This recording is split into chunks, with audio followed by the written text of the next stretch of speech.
అమావాస్య రోజు చేసే పనుల్లో తగిన జాగ్రత్తలు తీసుకుంటే దరిద్ర దేవతని ఇంటి నుంచి తరిమేసి లక్ష్మీదేవిని ఆహ్వానించగలుగుతారు. ముఖ్యంగా అమావాస్య రోజు చేయవలసిన చేయకూడని పనులు గురించి ఇప్పుడు తెలుసుకుందాం. సూర్యోదయానికి ముందే నిద్రలేవాలి.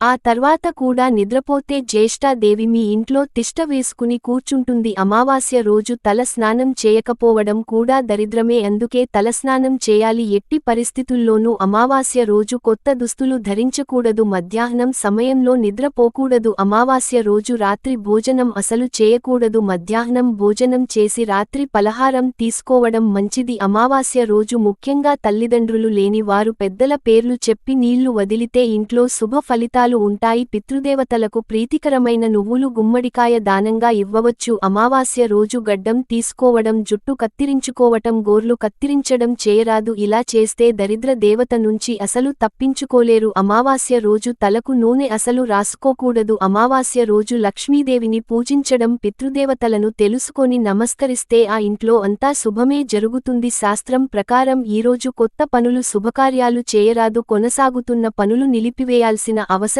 లేదు. అమావాస్య రోజున పసిపిల్లలను సాయంత్రం వేళ బయటకు తీసుకు రాకూడదు. ఈరోజు నా అన్నదానం, వస్త్రదానం విశేషం. లక్ష్మీదేవి పూజకు అత్యంత అనుకూలం. అమావాస్య నాడు మాంసాన్ని కొని తినడం కూడా శుభం.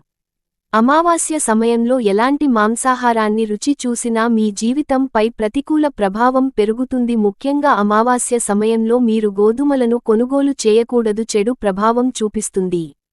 ఈరోజు నువ్వు నేనును దానం చేయడం మంచిది. ఇది సెల్తో అనుసంధానించబడి ఉంటుంది. మీ జీవితంలో శని దోషాలు అన్ని వదిలించుకోవడానికి సహాయపడుతుంది. ఇలా అమావాస్య రోజు ఇలాంటి విధివిధానాలు చాలా అవసరం.